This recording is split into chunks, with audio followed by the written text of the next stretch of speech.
3월 10일 목요일 새벽 예배를 하나님 앞에 드리도록 하겠습니다. 먼저 사도신경으로 신앙 고백드립니다.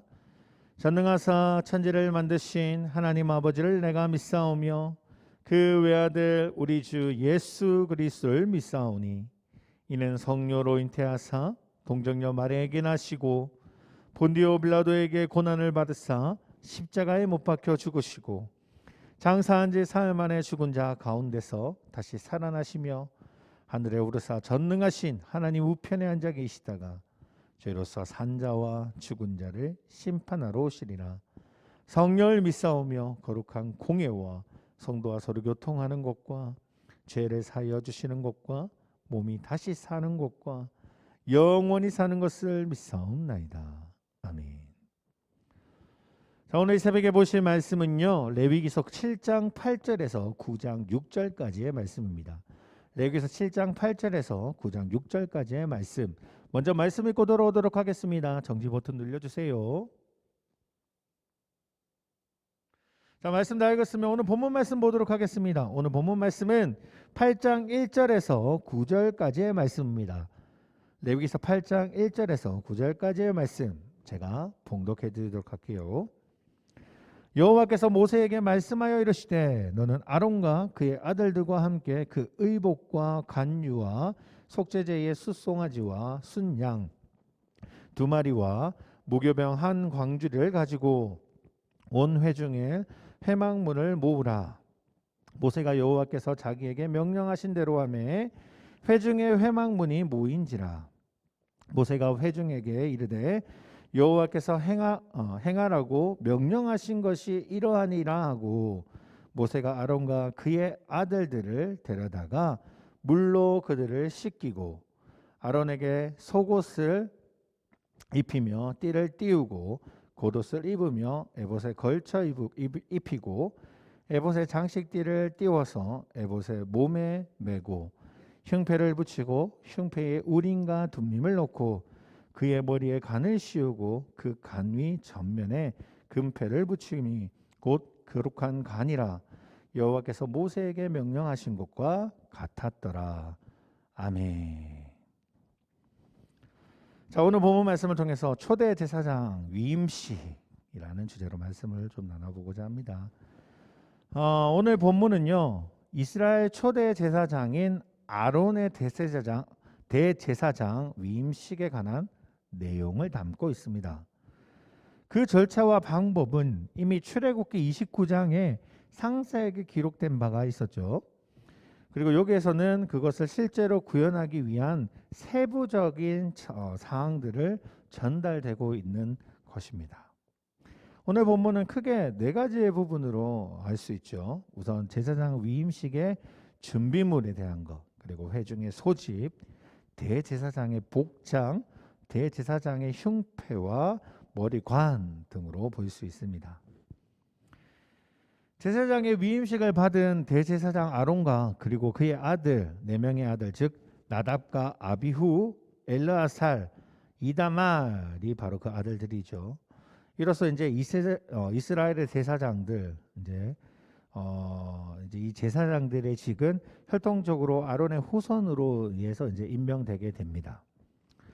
이렇게 제사장에 대한 위임식에 대한 기사가 무려 이제 레위기 2장에서 길게 이어지고 있습니다. 오늘 8장 말씀과 9장까지 연결이 되어 있고, 그리고 마지막 10장, 마지막이죠. 10장이라는 부분에서는 그 후속 기사가 계속 나오는 것은 제사장의 직분이 얼마나 중요한지를 잘 보여주고 있는 것이 바로 10장의 내용입니다. 자, 이 본문, 이제 이 본문에는 오늘 보고자 하는 우리 본문에는 제사장 위임식에 대한 절차를 상세하게 기록되어 있다라고 이야기를 했었죠. 이 부분들을 조금 더 살펴보고자 합니다. 우선 아론과 아론의 아들들은 이제 물로 씻습니다. 그리고 제사장의 간복을 입습니다. 거기에 에봇이라는 특수한 복장을 갖춰야 되죠. 에봇은 겉옷 위에 조끼처럼 덮 입는 옷입니다. 멜빵처럼 허리에는 이제 허리에서 등으로 끌어올린 2개의 끈으로 어깨 바디까지 연결되어 있는 형태로 되어 있죠.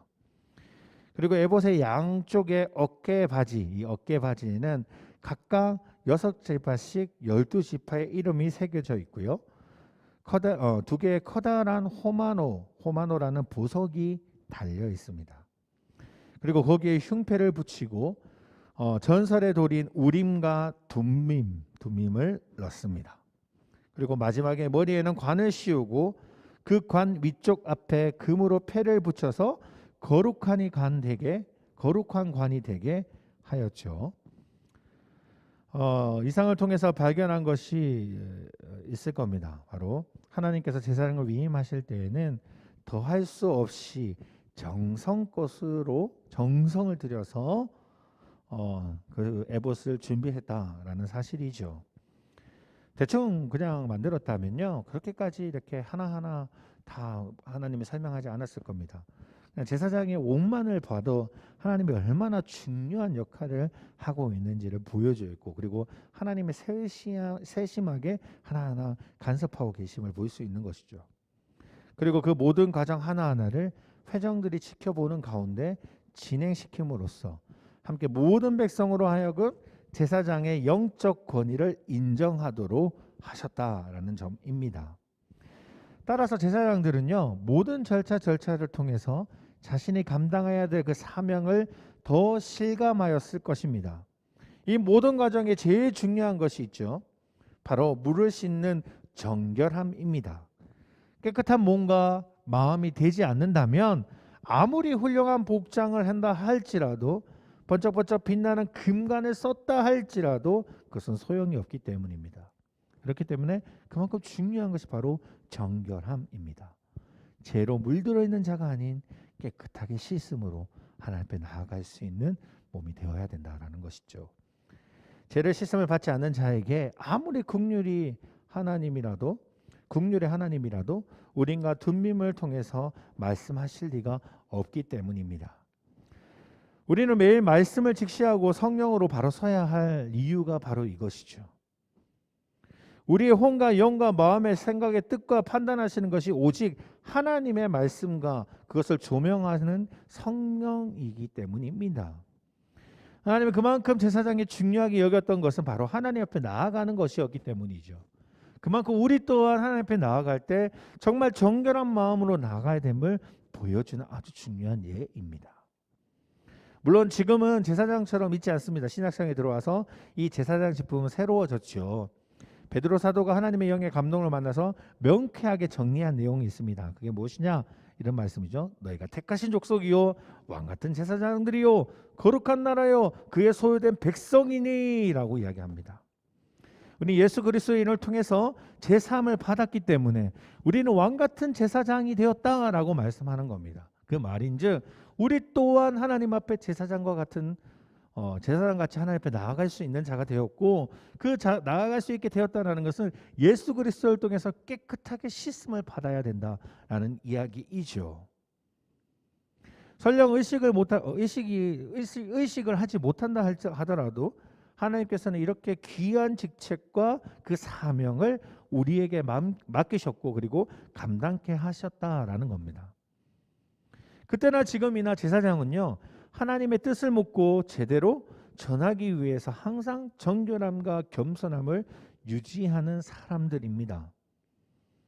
우리는 왕같은 제사장이라고 이야기했죠. 그만큼 우리 또한 하나님 앞에 정결하고 겸손한 마음으로 나아가야 합니다. 항상 우리는요, 예배를 드리거나 또한 하나님 앞에 나아갈 때 아주 중요한 문제가 있지 않으면 하나님 앞에 나아가지 않으려고 합니다. 하나님 앞에 우리가 나아가는 것은 말 그대로 우리가 모든 것들을 하나님 앞에 맡길 때 가능하죠. 우리가 하나님 앞에 정결함으로 나아갈 때만 가능합니다. 그런데 우리는 정결한 마음으로 하나님 앞에 나아가기보다는 우리의 문제의 해결을 받기 위해서 하나님 앞에 나아갑니다. 문제 해결만 위해서 하나님 앞에 나아가죠. 그런데 중요한 것은 우리가 정결한 마음으로 나아가지도 않습니다. 죄를 회개하지도 않습니다. 우리가 꼭 기억해야 되는 것은요, 우리 레위기를 통해서 우리가 하나님 앞에 어떻게 나아가야 되는지를 좀 살펴볼 수 있는 시간들이 되기를 원합니다. 오늘 이 시간에도요, 제사장들이 왜 하나님 앞에, 물론 위임식을 통해서 제사장의 아주 중요한 역할이 그리고 얼마나 중요한 사람들인지를 보여주는 것도 있지만 그들이 하나님 앞에 어떻게 나아가는 그 방법을 통해서 우리 또한 하나님 앞에 나아갈 수 있는 어떻게 하나님 앞에 나아가야 되는지를 좀 살펴보기를 원한다라는 겁니다. 사랑하는 성도님, 오늘 이 새벽은요. 정말 우리가 악한 죄인이라는 사실을 안다면 우선 하나님 앞에 죄로서 정결함을 받을 수 있는 자가 되기를 원해요. 먼저 하나님 앞에 무릎 꿇고 기도하면서 나의 죄를 하나님 앞에 회개하고 그리고 하나님 앞에 나아가서 하나님과 함께 나눔을 나눌 수 있는 시간들이 되기를 원합니다. 하나님이 기뻐하시는 방법이고 또한 우리에게 그렇게 나아오기를 원하신다는 사실을 오늘 이 새벽에 꼭 기억했으면 좋겠고요. 오늘 하루도 우리 살아갈 때 정결한 자, 하나님의 말씀에 순종하는 자, 그리고 하나님과 대화할 수 있으면서 하나님의 말씀을 통해서 우리가 기쁨을 누릴 수 있는 오늘 하루가 되시기를 소원합니다. 기도하겠습니다. 하나님 아버지 감사합니다. 사랑의 주님, 우리를 왕같은 제사장으로 삼아주신 분이 바로 하나님임을 봅니다. 우리가 예수 그리스도 통해서 깨끗하게 씻음 받은 자로서 하나님 앞에 나아갈 수 있게 하심을 그리고 그 은혜를 우리가 기억하기를 원합니다. 하나님 앞에 온전하게 나아가는 우리의 모습 속에서 제약된 모습들을 주님 앞에 내려놓게 하시고 또한 하나님과의 대화하는 속에서 우리가 기쁨을 누릴 수 있는 저희 가온교회 성도님들 될 수 있도록 주님이 인도하여 주시옵소서. 또한 이 새벽에 나아가고 무릎 꿇고 기도할 때에 주님 그 기도 소리를 들어주시고 또한 응답하여 주셔서 우리 삶 속에서 그 응답의 기쁨들을 누릴 수 있는 오늘 하루가 될 수 있도록 주님이 축복하여 주시옵소서. 이 모든 말씀 예수 그리스도 이름으로 기도드립니다. 아멘. 하늘에 계신 우리 아버지여, 이름이 거룩히 여김을 받으시오며 나라의 마옵시오며 뜻이 하늘에서 이룬 것 같이 땅에서도 이루어지리다. 오늘날 우리에게 일용할 양식을 주옵시고 우리가 우리에게 죄 지은 자를 사하여 준 것 같이 우리의 죄를 사하여 주옵시고 우리를 시험에 들게 하지 마옵시며 다만 악에서 구하옵소서. 대개 나라와 권세와 영광이 아버지께 영원히 싸움나이다. 아멘.